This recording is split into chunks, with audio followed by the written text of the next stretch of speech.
Martinez একটা lucky charm. কখনোই ফাইনালে হারেননি তিনি, বরং তার ছোঁয়াতেই যেন মেরুর বুকে নেমেছে বৃষ্টি। ট্রফি খরায় থাকা দল তার ছোঁয়ায় পেয়েছে ট্রফির স্বাদ। এমিলিয়ানো মার্টিনেজ আর্জেন্টিনার 28 বছর পর জেতা কোপা আমেরিকা টিমের মেম্বার। তিনি 36 বছর পর জেতা আর্জেন্টিনা ওয়ার্ল্ড কাপ টিমের মেম্বার। মার্টিনেজ অ্যাস্টন ভিলার হয়ে 30 বছর পর জিতিয়েছেন মেজর ট্রফি এবং 44 বছর পর জেতা কোনো ইউরোপীয় ট্রফি জেতা টিমের মেম্বার। এই সবই কি কোনো নিছক কাকতালীয় ব্যাপার, নাকি মার্টিনেজ অতি অসাধারণ কেউ? মাত্র কয়েক বছর আগেও মার্টিনেজ ছিলেন এক অচেনা নাম। 2010 সালে আর্জেন্টিনা থেকে ইংল্যান্ডে গিয়ে যোগ দেন আর্সেনাল এফসিতে, কিন্তু মূল দলের সুযোগ প্রায় পাননি বললেই চলে। একটার পর একটা লোন, অর্থাৎ নিজের ক্লাবে সুযোগ না পেয়ে অন্য ক্লাবে সাময়িক ধারে খেলেছেন। অক্সফোর্ড, শেফিল্ড, রাদারহ্যাম, উইলভারহ্যাম্পটন, এমনকি গেটাফসি পর্যন্ত।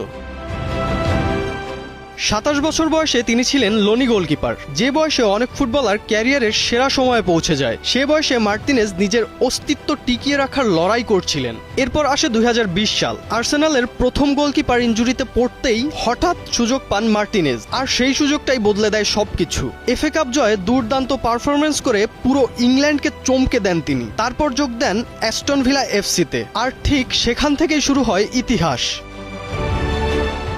2021 সালে আর্জেন্টিনার হয়ে যেতেন 28 বছর পর কোপা আমেরিকা। সেমিফাইনালে কলম্বিয়ার বিপক্ষে টাই ব্রেকারে তার সেই বিখ্যাত সেভ আজও ফুটবল ইতিহাসের অংশ। এরপর 2022 বিশ্বকাপ। 36 বছর পর আর্জেন্টিনাকে বিশ্ব চ্যাম্পিয়ন হতে সাহায্য করেন মার্টিনেজ। ফাইনালে ফ্রান্সের বিপক্ষে শেষ মুহূর্তে কলোমুয়ানির শট ঠেকানো, এটা শুধু একটা সেভ ছিল না, এটা ছিল ইতিহাস বাঁচানো। তাছাড়াও ফাইনালে টাই ব্রেকারে মার্টিনেজের অসাধারণ কিছু সেভই লিওনেল মেসিকে এনে দেয় স্বপ্ন পূরণের বিশ্বকাপ। শুধু জাতীয় দল নয়, ক্লাব ফুটবলেও ইতিহাস গড়েছেন তিনি। 2025 সালে অ্যাস্টন ভিলাকে দীর্ঘ 30 বছর পর বড় ট্রফি জিততে সাহায্য করেন এবং 44 বছর পর ইউরোপিয়ান সাফল্যের স্বাদ এনে দেন। আজকের ফুটবলে হয়তো অনেক স্কিল্ড টেকনিক্যাল গোলকিপার আছে, কিন্তু মার্টিনেজের মতো কেউ আছে কি? অবহেলিত থেকে রত্নে রূপান্তর।